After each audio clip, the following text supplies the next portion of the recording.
Hello, good evening, and welcome to another episode of Become a Better Man. Become a Better Man. I'd like to start by apologizing for all those who have been waiting. We had some issues with our internet connection, and that has taken so long to resolve. I'm so sorry for keeping you waiting, but we're here now, so let's get started on today's program. My name is Tunde Disu. For those who are joining us for the first time, thank you, Moyosora, for joining us.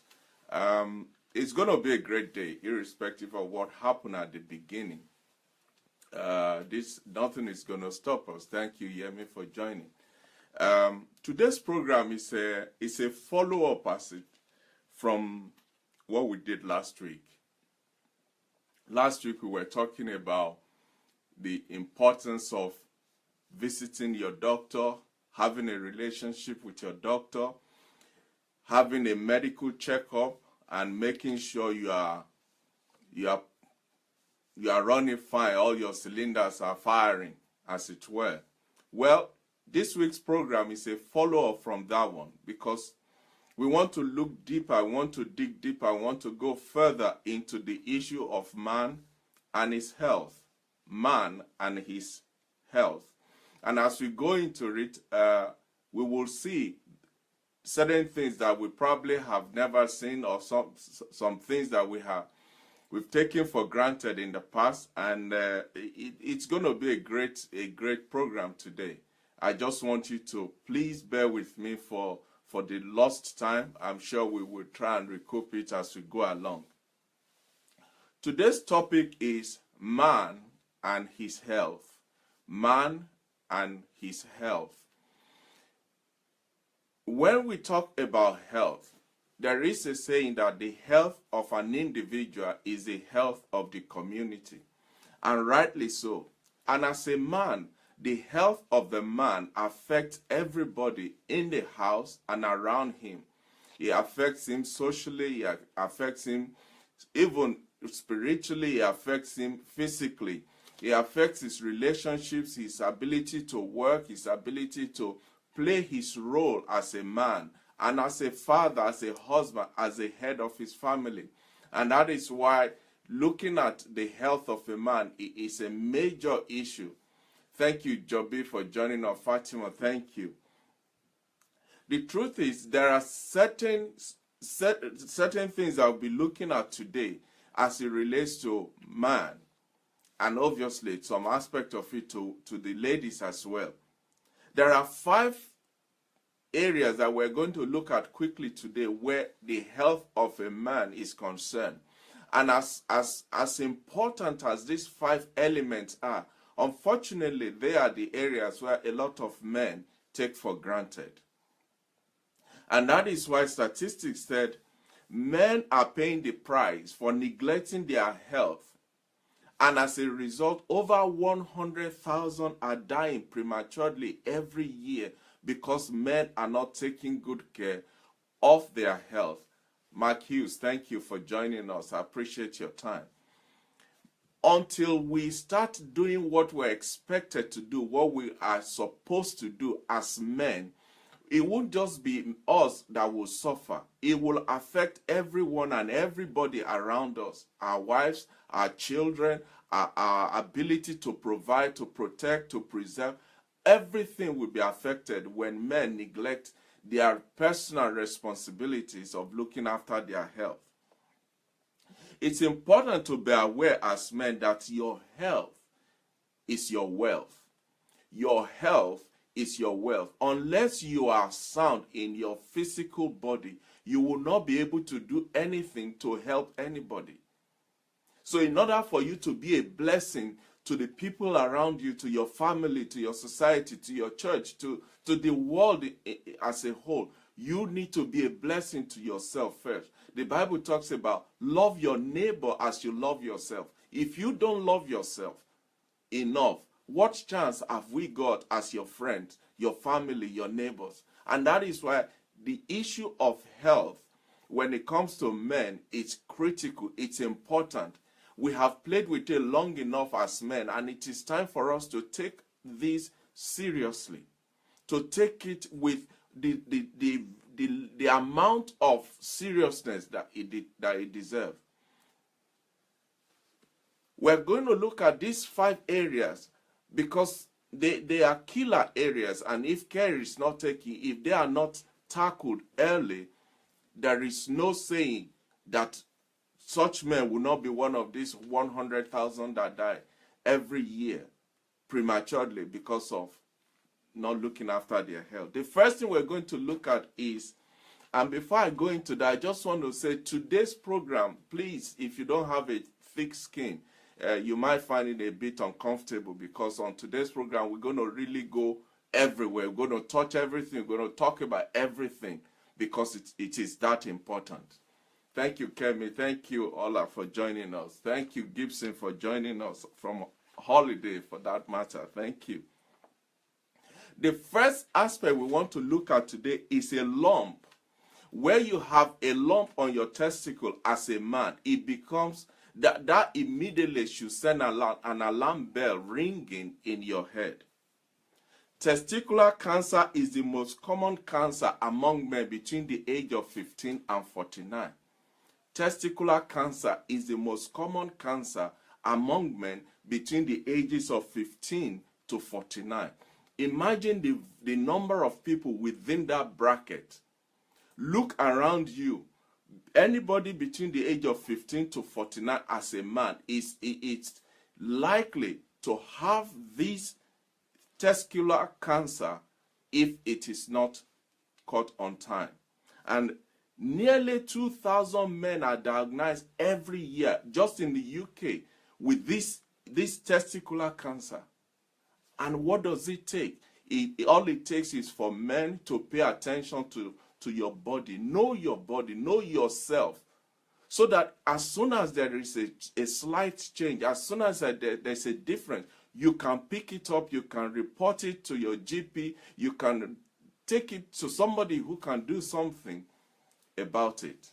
And before I continue, I want to also plead that you should go and share this message, because a lot of men need to hear this. This is a message that everybody needs to take on board. So please, for the sake of the men in your life, please go and share this message. Monica, thank you for joining us.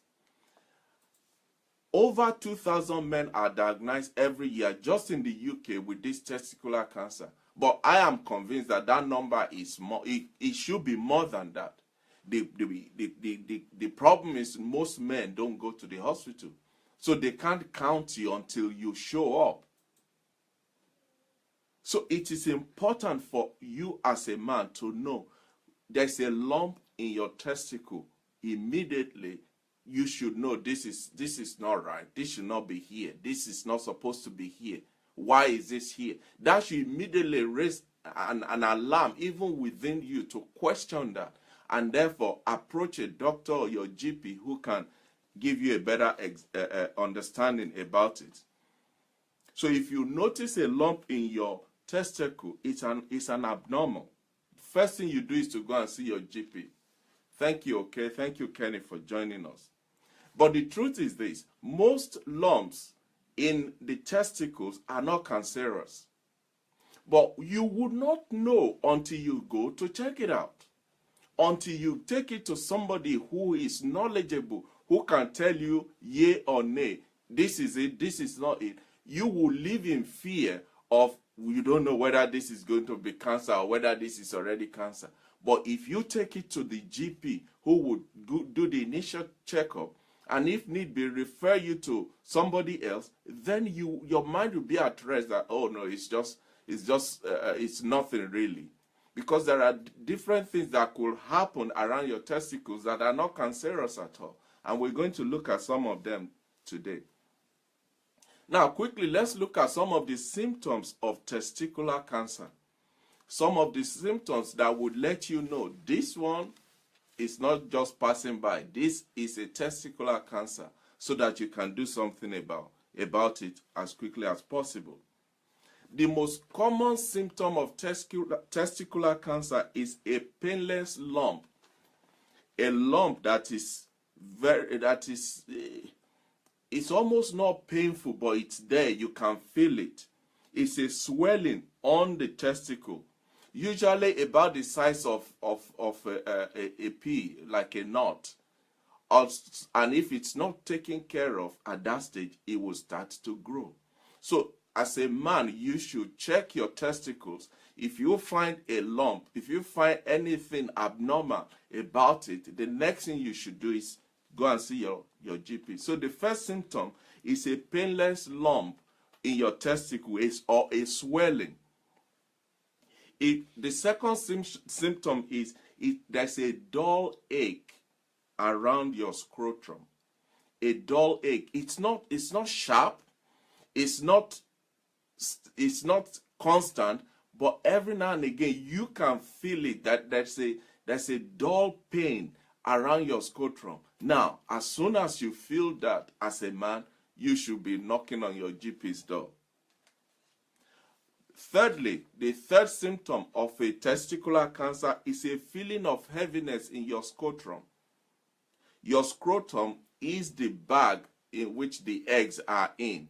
If you start to feel heaviness there, if you have to start to feel some pain there, immediately that is a sign that something is not going down well there. You need to immediately, quickly, fast, as quickly as possible, go and see your GP.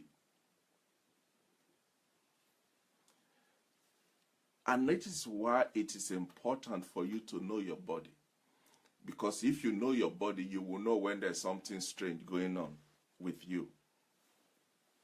Now, I know as a man, we know what a testicle is and how it should feel. But for the sake of avoidance of doubt, let us quickly look at what does it look like? What does it feel like? Again, that is to help you understand your body, so that if there's something different from what we're describing, immediately you will know this is not supposed to be like this. Most testicles are about the same size. The two are about the same size. However, there are instances it is even very common for one to be bigger than the other, or one to hang lower than the other. Now, if you have that is normal. There's nothing wrong with that. There is nothing absolutely wrong in one being bigger than the other, or one hanging lower than the other. Secondly, your testicles should feel smooth without any lump or bumps. Your testicles should feel smooth without any lump or bump. Like we said at the beginning, the moment you feel a lump, a swelling, a dull pain, or whatever that is outside of this description, you need to see your doctor immediately. Your testicles should be firm but not hard. It should be firm but not hard. If it's hard, again, that is a sign that something is not right. When you check your testicle, you could feel a tube at the back of the testicle. That is not an issue.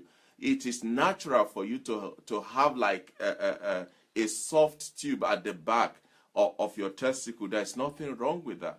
So quickly, I'm saying your testicles usually are about the same size. However, it is common for one to be slightly bigger than the other, or for one to hang lower than the other. Number 2, your testicles should be smooth without lumps or bumps. Number 3, it should be firm but not hard. And number 4, it is natural for you to have a soft tube at the back of your testicle. It's not abnormal. However, if you notice anything different from what we have just described, please, please, please, please go and see your GP. Jenny Jiboye, thank you for joining us. And please, again, if you have not shared this program tonight, it is important that you should go and share it. Taufik, thank you for joining us. It's important that you share it. Tell the men in your life about this. Tell them to watch the program on your timeline, or send it to them. But you can only do that if you have shared it so that you can have a footprint of it on your timeline. Thank you, Sanjo, for joining us. Now, let's quickly look at how to diagnose testicular cancer. There are different ways of diagnosing testicular cancer. The first one is physical examination. Like I've just enumerated about what it looks like, what it feels like, how it should be. Now, physical examination is when you go to your GP to say, I don't think this is right. Something feels out of place here. Your GP will do a physical examination of your testicle. It is normal. The first thing he will say is, what are some of the symptoms that you have seen, that you have experienced, that you have noticed that in the first place brought you to his office. So you'll be able to explain to him to say, look, there's a dull pain I'm feeling, or there is a swelling, there is a lump. Now, once you tell him that, he's going to then do a physical examination on your testicle. After he's done that, he will then use there's an instrument like a torchlight that he will shine the light against your testicle. The reason for that is because your testicles are supposed to be solid. Light can't travel through them. However, if he shines the light on your testicle and the light goes through, that immediately tells your GP something is not adding up here. Now, it could just be a fluid that is gathered, that is collected somewhere around your scrotum, but whatever it is better to know than to live in ignorance. It is better to know than to live in ignorance.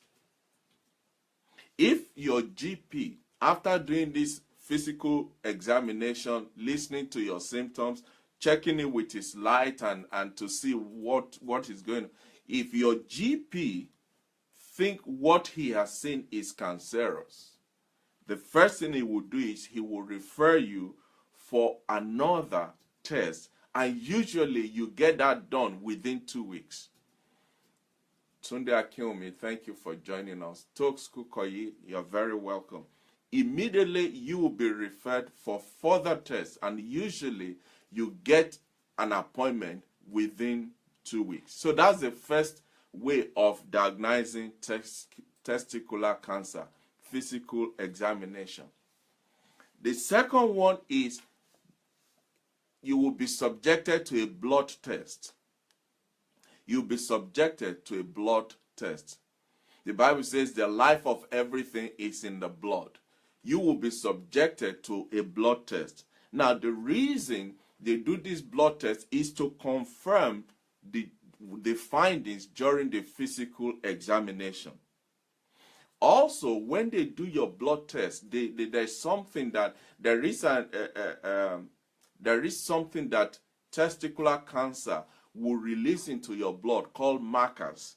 And the blood test is the only avenue by which your doctor can determine the marker. Now, this marker will be tested to detect how active the cancer is, if it's cancerous. The blood test is to check for markers. Then the markers will then tell the doctor how active the cancer is. How active the cancer is. However, having said that, for some people, even when they do the blood test, there will be no marker still found in their blood. Meanwhile, the issue is bigger than just a flu. It's actually cancerous. And that is why the doctor will then move on to the next type of diagnosis that they can do. It's called histology. Now, what is histology? It's an examination of the lump under a microscope. Histology is the examination of the lump that they have seen in your testicle under a microscope. Now, how do they do that? This is where it becomes a surgery matter. Normally, when somebody has cancer and they want to check how active the cancer is, whether it's in the early stage or in the middle stage or in the latter stage, normally the doctors will take a sample of the cancerous cell, check it under the microscope to determine where it is.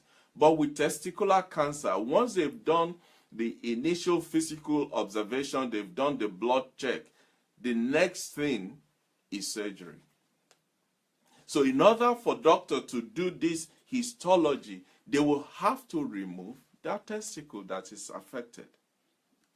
The reason they do that is because the combination of the blood test and the physical test ideally should have revealed what stage the cancer is, if it's cancerous. But if, as at that time, they still cannot determine what it is better to be safe than to be late. So what they would do is to remove that testicle. Because ordinary biopsy, like they would do for other cancers, will not reveal what is going on. Now, a lot of people get scared at this stage. Oh, they don't want the doctor to remove one of their testicles. The issue there is, if it's not removed, the cancer will spread into the scrotum. The scrotum will become infected, and it will spread to other parts of the body. So it's a no-brainer, if you ask me. It's a no-brainer what needs to be done. Thank you, Adedayo. Thank you, Kate, for joining us. Now, there are other tests that can be done to determine whether the lump or the swelling in your testicle is cancerous or not. When the cancer of the testicle spreads, usually it will affect the lymph nodes, which is at the back of the abdomen or the lungs. So that is why somebody who is suspected to have testicle cancer, for instance, will be required to do an X-ray. The X-ray is to check your lungs, to check your internal organ to see if they have been affected or not. Also, you could be subjected to do a CT scan, which will scan your entire body to see if the cancer is spreading. And in some instances, in very special instances, you'll be subjected to an MRI scan. This is for them to see exactly the spread, the areas that have been affected by this cancer. But you see, the funny thing is this. It's not even funny. The truth of the matter is this. All this could be avoided, could have been avoided, if only men would just go and see their doctor as early as they notice a change, a difference, something out of ordinary about their bodies. Gentlemen, this is so important. I can't stress it enough. Because this body is the only one we have. We can't borrow somebody else. We can't rent another person's. We don't have a spare one at home that we're going to use should this one break down. Therefore, let us treat it with all the diligence and all the responsibilities that it requires. Do it for yourself. If not for yourself, do it for your family.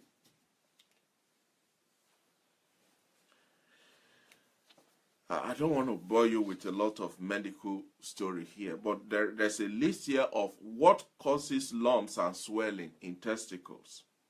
What causes lumps and swelling in testicles?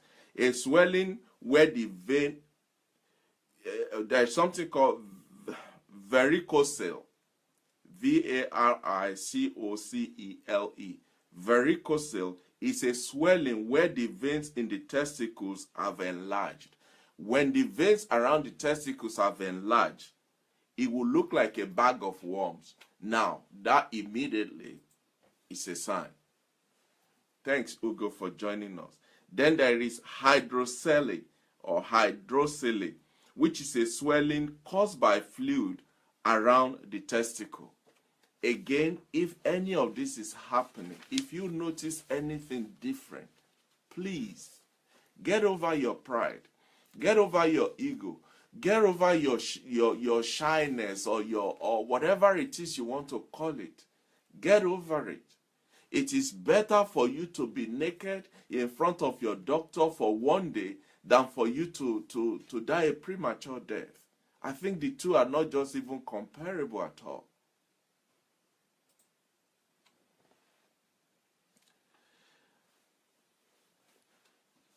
There is another cause of testicular cancer, which is as a result of sexually transmitted disease called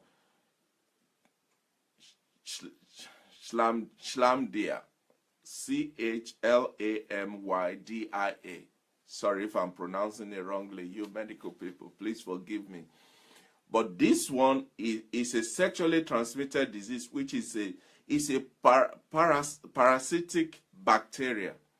It's a parasitic bacteria, but it will only multiply when it comes in contact with another bacteria from another cell. And that is why it is transmitted sexually. And yet, it's also a cause of testicular cancer. Having said all of this, early diagnosis, for instance, a guy called Neil Harris, who is a footballer, noticed something not quite right with his testicles. Immediately went to the doctor. They immediately arrested it. They treated him, and in no time, he went back and is still playing football. That's to tell you that having a testicular cancer is not the end of your life if it is treated, if it is caught early. And that is why, as a man, you need to know your body, you need to check yourself, you need to test yourself, so that if there's something not quite the right way, you can report it to the authority, who can deal with it for you as quickly as possible. Lekon, thank you for joining us. How is testicular cancer treated? Testicular cancer is treated either by chemotherapy, radiotherapy, or surgery. It's either by chemotherapy, radiotherapy, or surgery. But irrespective of the type of treatment you will receive will be determined by the type of testicular cancer that it is and what stage of growth or development that cancer is. I can't stress enough how important this is. So the first symptom that a man must never ignore in his body is a swelling or a lump in his testicles. That's the first symptom. As soon as you notice a lump, a swelling, anything abnormal around your testicle, please, as a man, see your doctor immediately. Laolu, thank you for joining us. The second symptom that a man must not ignore when you see it on yourself is moles. Moles. What are moles? Moles are this extra tiny bit of flesh that suddenly start to grow on your body, on your skin. I have one around my neck here. Suddenly I just felt something is there. Now, moles are not cancerous. Usually, you don't know when they come, you don't know where they go.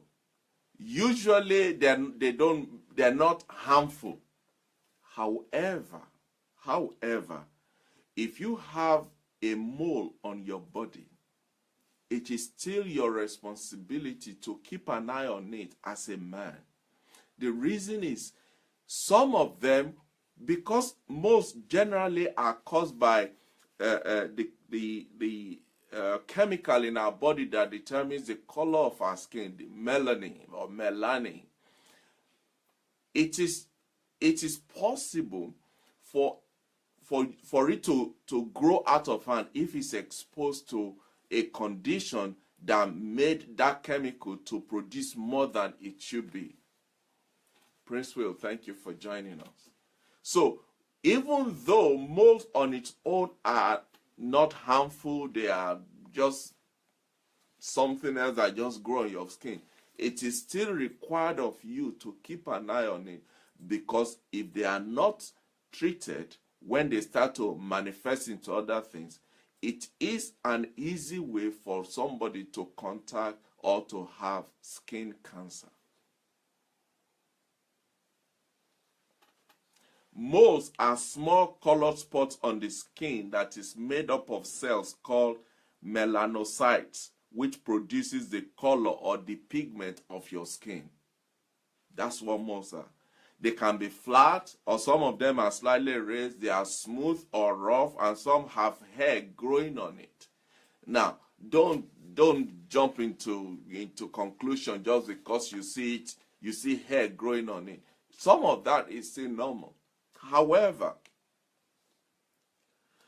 when they start to itch, and they start to flake, and they start to change color, or they start to bleed, now you need to quickly see a doctor, because now the mole has graduated into something else. And if it is not treated, like I said, if it's not captured on time, it is an avenue for skin cancer.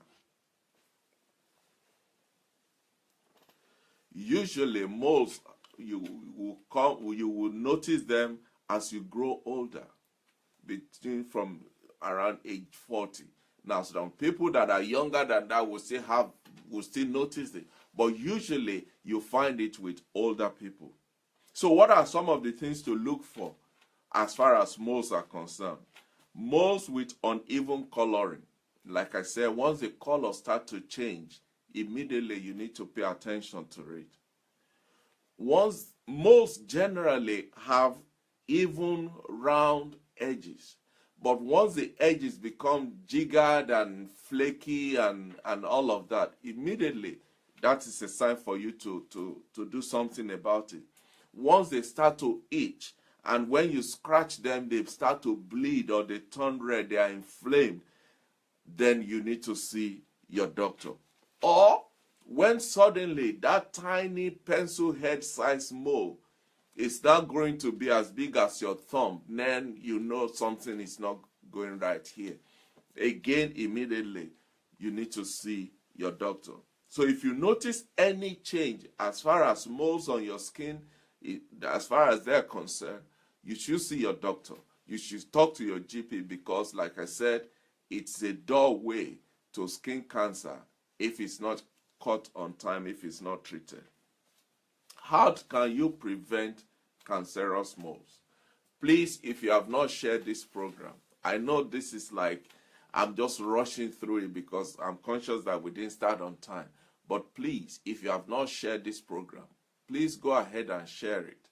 Be a blessing to somebody. You never know whose life you will save just by sharing this program. Somebody will listen to it. Somebody will come across it on your timeline, on the timeline of your friend who you shared it with, and that could just be the information that will save that person's life. So please, let's go ahead and share it. Thank you, sir, Engineer Disu, for joining us.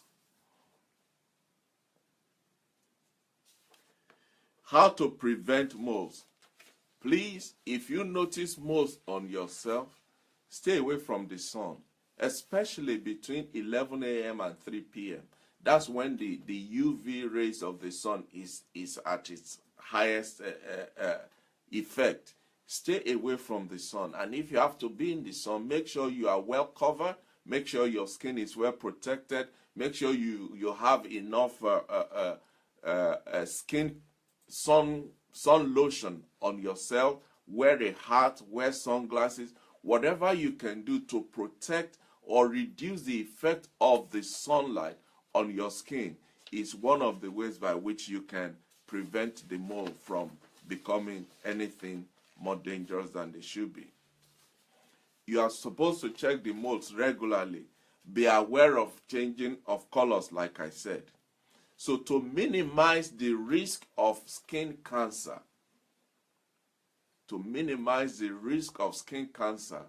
as a man and a woman as well, you need to keep an eye on this extra flesh that are growing on your skin. They are called moles. They are ordinarily not harmful, but the moment they start to graduate into other things like we have mentioned, then you need to quickly see your GP. So the second symptom that a man must not ignore on his body are moles. Moles. Please, gentlemen, if you see anything growing, like, just keep an eye on them. Keep an eye on them. And the moment they start going out of the norm, then immediately, please see your GP or your medical doctor for treatment, depending on where you are. I'd like to hear from you if this is helping you, if there is anything in all of this that is adding value. Please let me hear from you. Let me know that you are still out there and this has been a blessing to you. I'd like to hear your views, your comments, your contribution, whatever it is. It will be good to hear from you as a way of feedback as we go along on this program. So please feel free to say something, and God bless you as you do that. The third symptom that a man must not ignore in his body is the feeling of depression. The feeling of depression. Now, men, we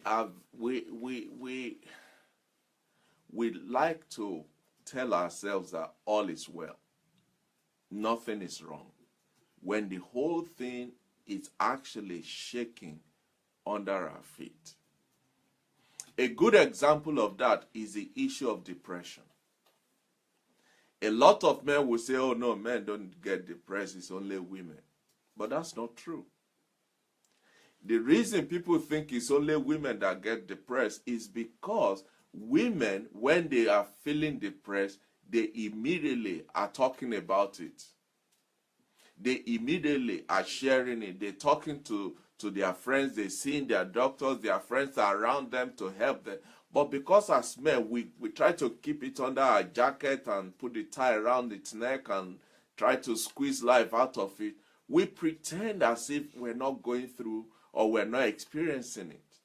But do you know that statistically, while it seems that more women go through depression, the flip side to that is more men, most men that are suffering from depression commit suicide. Because they don't talk about it. When they talk about it, people think, what's wrong with you? Pull yourself together, get over it. But depression is a real illness. It is a real illness with real effect, and it affects your work, your social life, your family life, your ability to be yourself.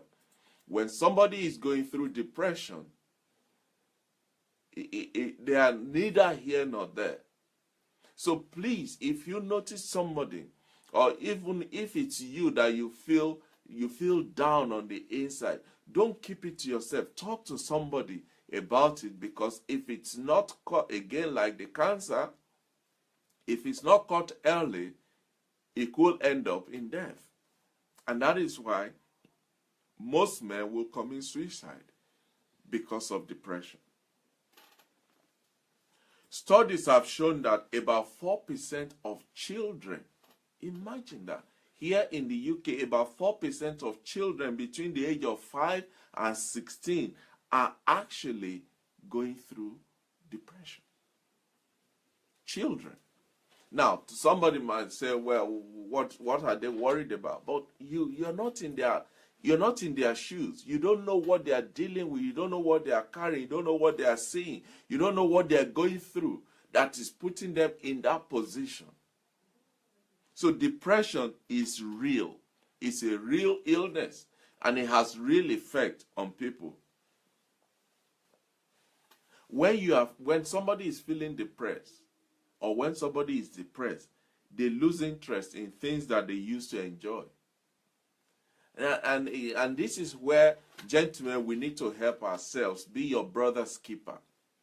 The moment you see a brother who used to enjoy and just love doing something, and suddenly the interest just completely gone out of the window. Now, I'm not saying go and knock on his door and say, you are depressed. No, it's a tell sign for you to keep an eye on that brother, to support him, help him, encourage him, be there for him, speak to him, pray for him, because that man could be going through depression. What are some of the symptoms of depression? What are some of the symptoms of depression? Depression affects people in different ways. Some can manage it, others can't. But here are some of the symptoms that we need to look out for in somebody that is probably going through depression. Number one is a lasting feeling of unhappiness or hopelessness. A lasting feeling of unhappiness or hopelessness. Naturally, every now and again you feel down, you feel, oh, come on, things need to pick up and whatever. That's natural. But when it is prolonged, when it's going over weeks and months in the same, and everything is still going further down and down, that is not a one-off. That is a depression. So the feeling of unhappiness and hopelessness is one of the symptoms of depression. Number two, like I said, losing interest in the things that you used to enjoy. Say, for instance, you and your friend used to go and play football, and now when you talk of football, he just didn't want to hear the word foot, not to talk of the ball behind it. Immediately, you need to start paying attention to such a person. Also, another symptom of depression is when somebody is feeling very tearful. Every little thing, the person breaks down and cries. Every little thing, the person is in tears. That could be a sign of depression. Anxiety is another form or another symptom of depression. Feeling constantly tired, permanently, all the time tired. Don't want to get out of bed, don't want to do this, can't be bothered with that. Or the room is so untidy, the environment is... Immediately you need to understand that this person could be going through depression. Loss of appetite is another symptom of depression. Loss of sex drive is another symptom of depression. Persistent low in spirit is another sign or another symptom of depression. In extreme cases, suicidal thoughts or actions are symptoms of depression. What causes depression? Gentlemen, the reason we're going through this, remember this program is for us to become better as men. And these are some of the areas that we don't get to talk about, we don't hear about, we don't even want to hear about. So this platform is helping us. It's here to help all of us to go over that barrier of I'm a man, I'm not supposed to show signs of weakness. I'm not saying become lily and be laid back until you're almost horizontal. That's not what I'm saying. But I'm saying as men, let's face realities of our lives. Let's take our lives in our hands and do something with it. And not let this camouflage of ego and manliness continue to kill men in silence. What are some of the causes of depression? Number one cause of depression, or one of the causes of depression, is stressful event. Stressful event. If somebody has just gone through bereavement, it can push the person towards bereavement. Somebody's wife, child, parent, or whatever. Any form of bereavement. The truth of bereavement is this.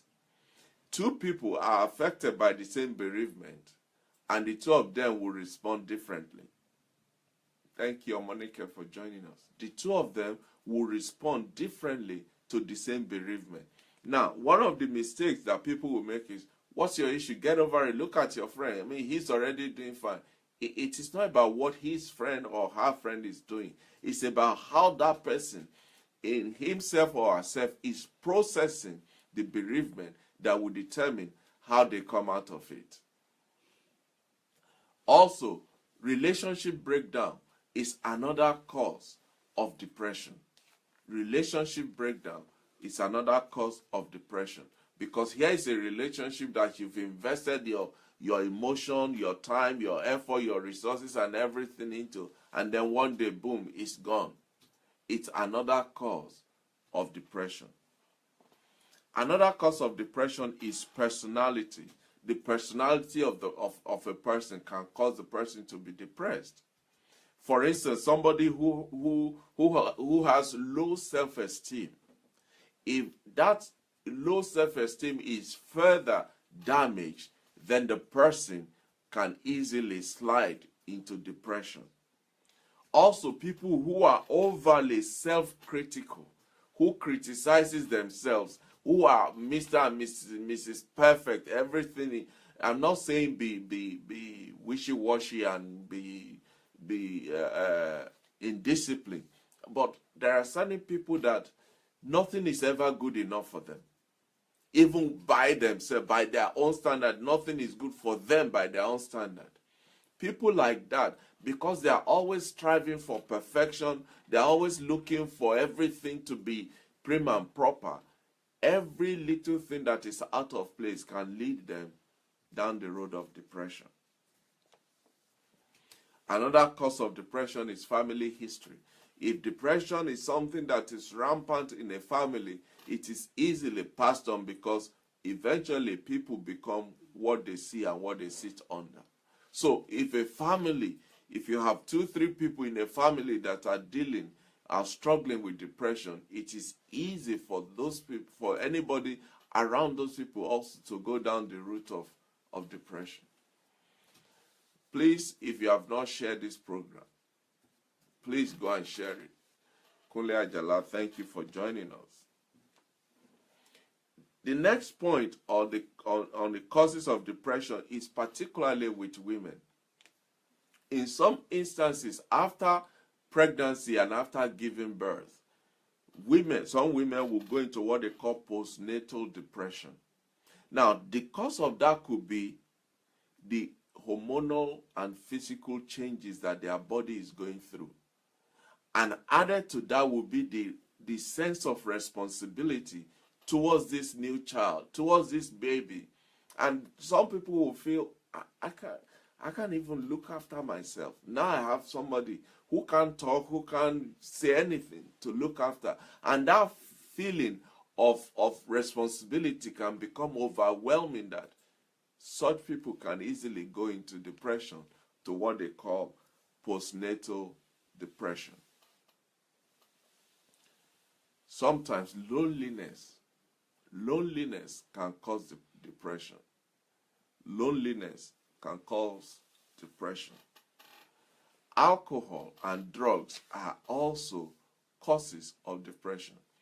Unfortunately, a lot of people think, they will just drown their sorrow in alcohol, in drugs. But the truth is, both alcohol and these drugs, they are depressants on their own. So by taking them, it makes even the case worse than if the person had not taken any of them. So alcohol and drugs are some also causes of depression. Illness. Illness is another cause of depression. If somebody has been going through for a prolonged period dealing with a life-threatening illness like cancer or heart disease, it's easy for the person to feel, what's the point of life? And the moment they hit that button, depression sets in. So illness is another cause of depression. And lastly, another cause of depression is loss of job, especially among men. When a man loses his job, it's like his life is collapsing all around him. Because to a man, the job is not just a means of making income. To a man, his job is part of the essence of him being a man. It's part of his manhood sense or how he sees himself as a man. So when a man loses his job, that if it's not well managed, if it's not pulled together, it could lead the man down the path of depression. And that is why in some cases you see a man has just been made redundant at work or fired or let go, whatever, and he's too scared to even come home and tell his family. So every morning he still dresses up as if he's going to work. And some men, this is a fact, some men have done that for 3, 4, 6 months, leaving the house every morning, coming back in the evening as if they've been to the office, as if they've been to work, when all they've done is just sit down in a cafe somewhere till the evening and come home. So loss of job, especially with men, is another element that can cause depression. Depression is usually treated by a combination of self-help, therapies, and drugs. Thank you, Pastor Bimbo, for joining us. I appreciate you, sir. My regards to the family. So the third symptom that a man must not ignore in his life is the feeling of sadness, which is the beginning of depression. Is the beginning of depression. Sister Bisi, thank you for joining us. Quickly, number 4. The fourth symptom that a man must not ignore in his life is when a man starts having trouble urinating, please don't ignore it. When a man starts having problem or trouble urinating, then please, men, please, I'm begging you, please, don't ignore it. See your doctor. And the first one we talked about was testicular cancer. With this one, if a man starts having problem with urinating, it could be a sign of prostate cancer. Yes. Prostate cancer is the most common cancer in men, especially here in the UK. More than 30,000 men are diagnosed every year with prostate cancer. 30,000 of men just in the UK every year are diagnosed with prostate cancer. The truth is this: every man has prostate. Only men has prostate. Every man has prostate, and it is crucial for your sex life. So, as a man, you have prostate. However, when the prostate is enlarged, it will start to press on the tube that carries urine from your bladder. When that happens, because the tube is now squeezed, it will become hard for you to pass urine. And the harder it gets, the more your prostate the more effort you're putting on your prostate. And the more effort you put on it, the more susceptible it is to develop into prostate cancer. When your prostate when the tube from your the urine tube, when it is squeezed because of an enlarged prostate, you start feeling pain or burning when you pass urine. When that happens, when you experience that, when that happens, gentlemen, don't sit on it. Quickly go and talk to your doctor that your waterworks need help. Something is not working here. Thirdly, if you wake up frequently throughout the night, 3, 4, 5, 6 times throughout the night, to go to the loo to go and wee as a man, then something is not adding up. You need to quickly go and see your doctor. All these are signs that as a man you should not ignore in your body. As a man, you should ask yourself, why is this so? When you have problem passing urine, when you feel a pain or a burning sensation every time you try to wee, or you can't even sleep for an hour without having to go and have a wee, every hour you're going to go and have a wee, then immediately you need to go and see your GP.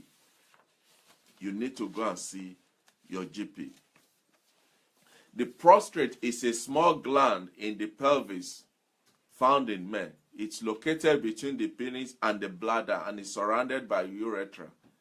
The main function of the prostate is to help in the production of semen. So you can see it has a major purpose as far as your manhood is concerned. But when it is enlarged and it's pressing on the tube that carries urine from your bladder to for you to wee, then something is not working. You need to do something about it.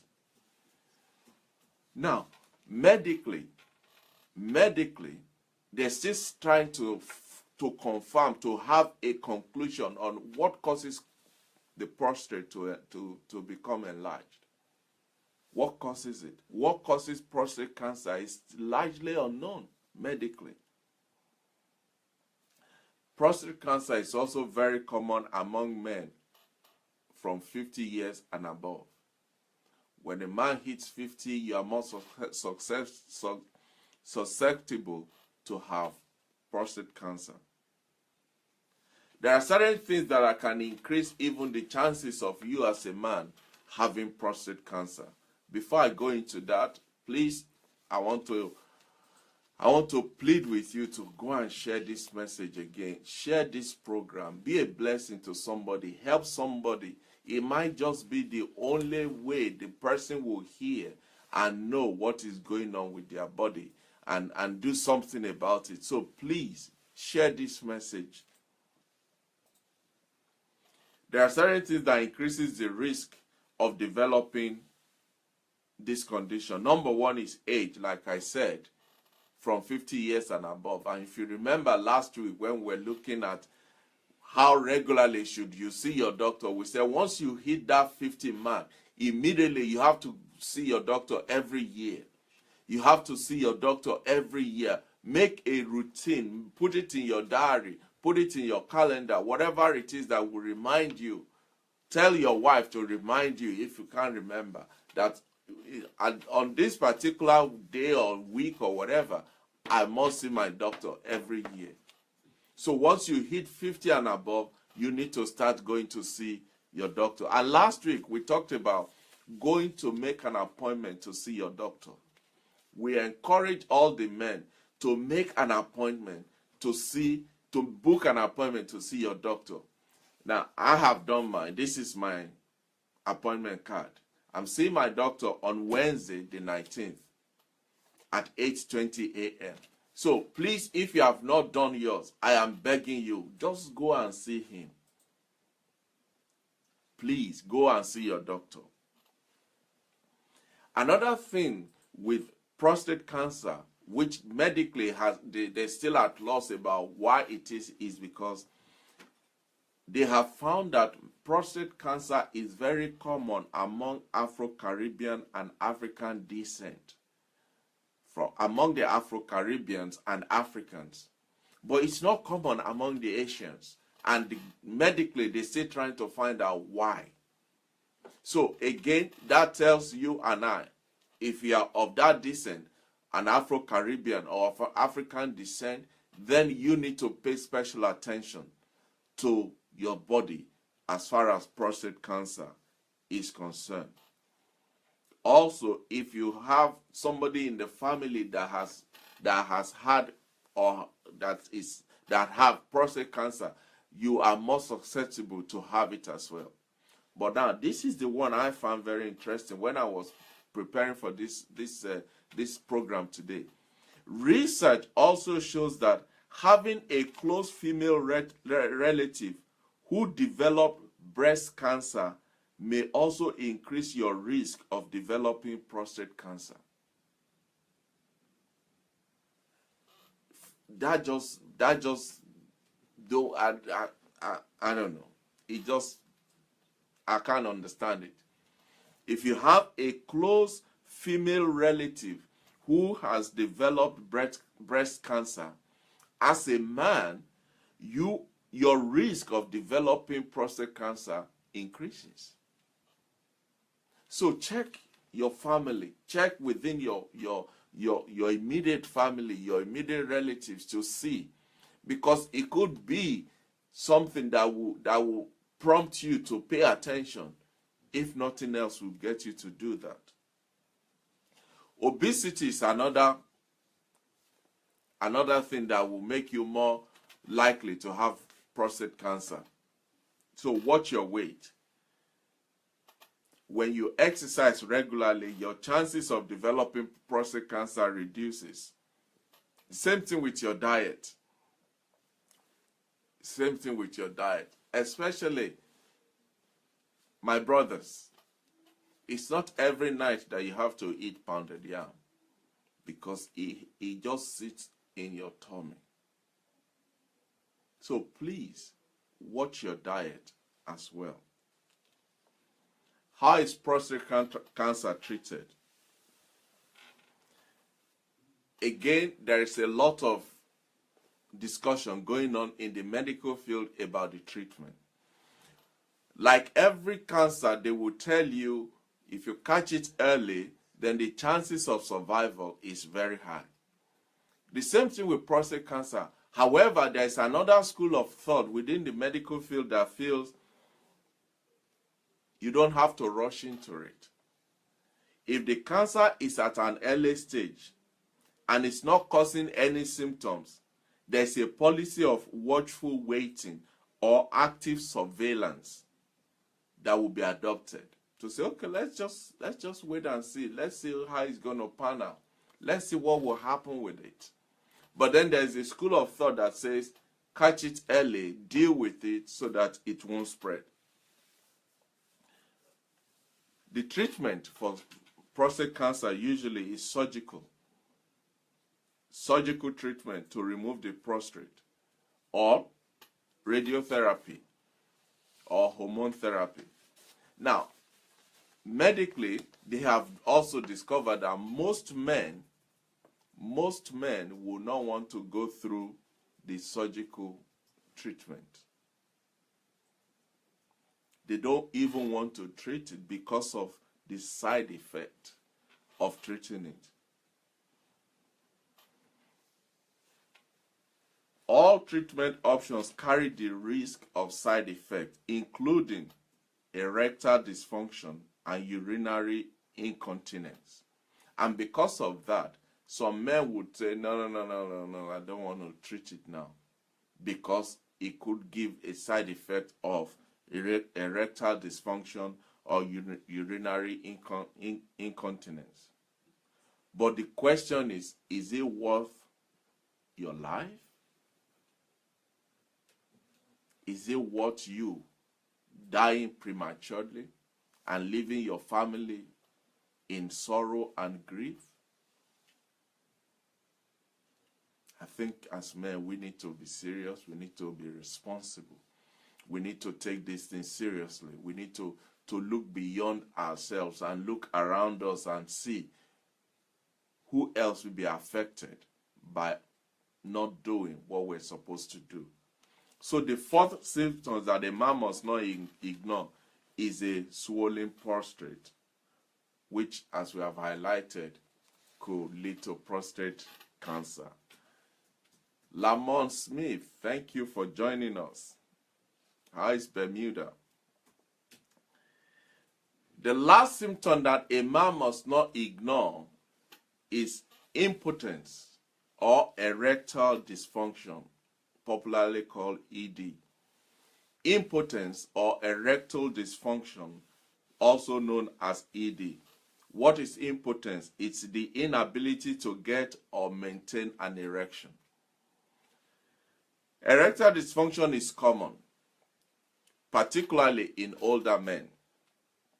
It is estimated that half of men between the age of 40 and 70 will have some degree of erectile dysfunction or impotence. If you have any issue in that area, again, like all the others that we've talked about, see your GP, see your doctor, see your GP. The reason is not just because of your erectile dysfunctioning. Erectile dysfunction or ED or impotence could actually be a symptom of something bigger, something like heart disease, diabetes, or high blood pressure. So just because you're having erectile dysfunction doesn't mean that's where it ends. It could just be a window that is showing you there is more going on in your system than you can see. It could be a symptom for heart disease, for diabetes, or high blood pressure.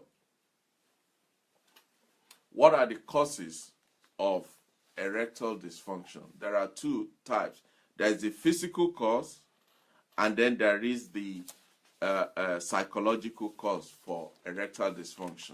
Quickly, the physical cause of erectile dysfunction is high blood pressure. The narrowing of the blood vessel going to the penis is commonly the cause of erectile dysfunction. If the blood vessel that goes to the penis is narrowed or is thin or is choked or blocked to some degree, it will cause erectile dysfunction. And this is usually associated with high blood pressure or hypertension, high cholesterol, or diabetes. So, like I said, it's not just erectile dysfunction that just is the issue. It could be a symptom of something bigger going on. Hey, Denise Bryce, thank you for joining us. How's my friend?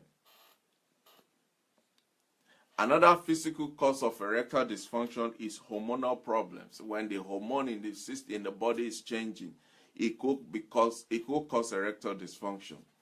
Injury is another thing, or surgical mistake is another thing that could cause erectile dysfunction.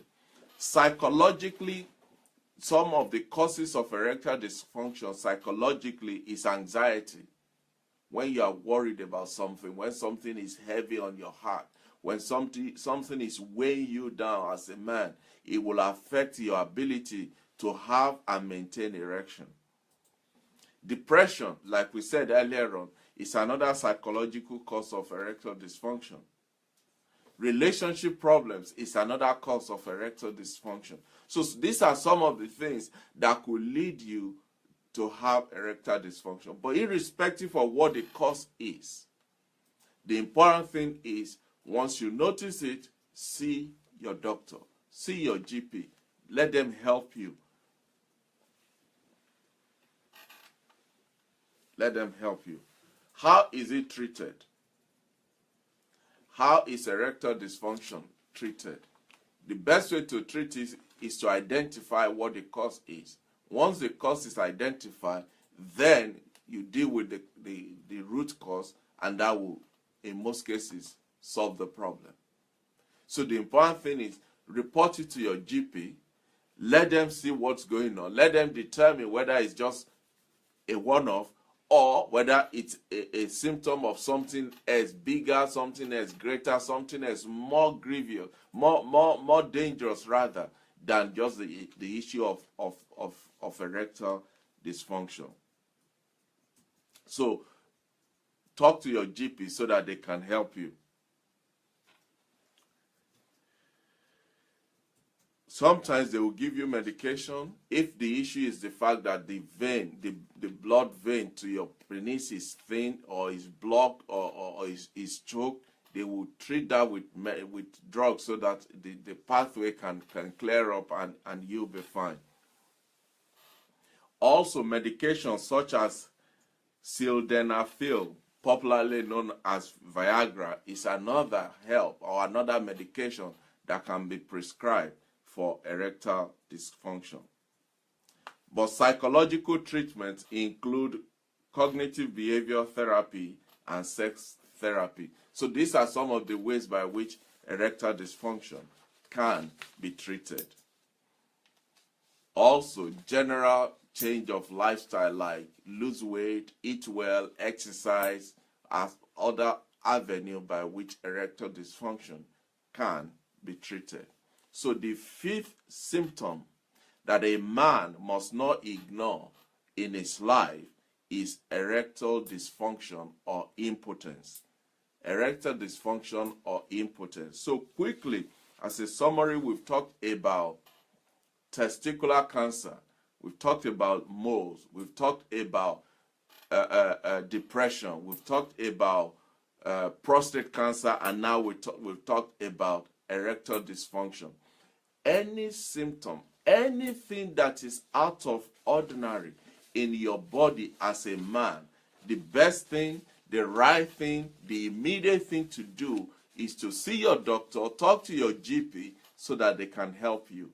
Which, like I said, is a follow-up from what we did last week about the importance of you not running away from your GP. They're there to help you. They're not just there to cure people who are not well. They are also there to prevent those who are well from becoming unwell.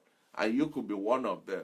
But the earlier you visit and you talk to your GP, the better for you and your family and the society at large. Paul John, thank you for joining us.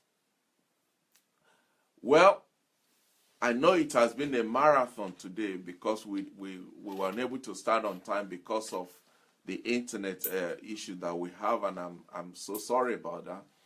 But I hope tonight has given you something to think about. It has given you something to take away so that you too can ask yourself, is it worth dying when the solution could just be a simple treatment, a simple visit to the doctor? It's not worth dying for. Your family needs you alive. The society needs you alive. You have a purpose to fulfill here on earth. God sent you to this planet to meet a need, to fulfill a purpose. There's an assignment that God branded you with, and only you can deliver that assignment here on earth. Don't leave this earth at a shortage because of a premature death that can be prevented if only you will take on the prescription, the opportunity that you have to see a doctor who can help you. So quickly, what's the task for this week? The task for this week is simple. I have registered to see my GP. If you have not, please, I am begging you as a man to man, please do it. Do it. Do it for us. Do it for your family. Do it for your children. Do it for your wife. They are worth it. They are worth more than it. More than that 10, 15, 30 minutes, even if it's an hour that you are going to spend in the GP's office. Your family is worth more than that. Do it for them. So that together we can say we are becoming better men. We're tired of our men dying prematurely. We're tired of our men falling before their time and leaving their wives and children for others to take care of or to not take care of in most cases, when you can do it yourself.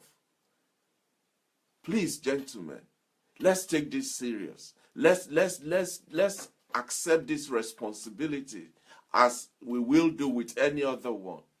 And once you have booked the appointment with your GP, please make sure you attend.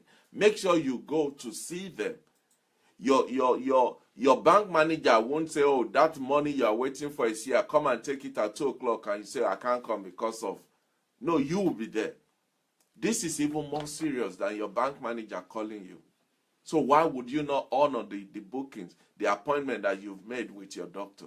So gentlemen, please, I beg you, ensure you make that appointment this week. Between today and tomorrow, by Saturday, have a slip of paper in your hand that says you have booked the appointment. And make every effort to ensure that you attend and see your doctor so that they can help you with some of these things. There are men out there that are already dealing with some of the symptoms we've talked about tonight. What are you waiting for? Please, go and see your doctor. DK Chukwumerije, thank you for joining us. Kehinde Amako, thank you for joining us. It's an honor to have you guys. Thank you. Quickly, our Become a Better Man seminar is still coming up on the 13th of May. The venue is the Praise Embassy Community Center in Erith. The time is 11 and we'll be finishing around 2 o'clock. Please, please, please make space for this event in your diary. Make space for this event in your diary. Tell your friends, invite your colleagues, your neighbor, invite people to be part of it.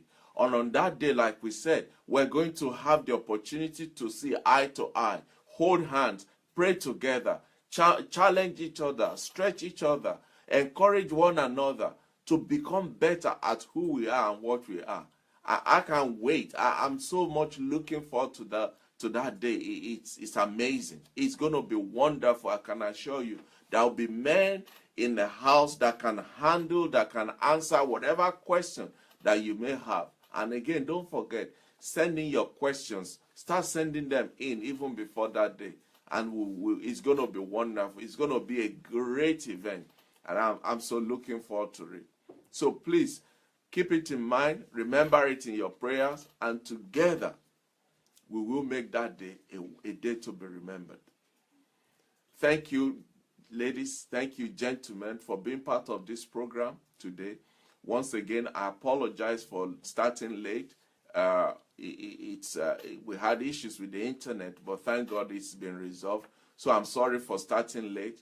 And until next week, when we'll be meeting again,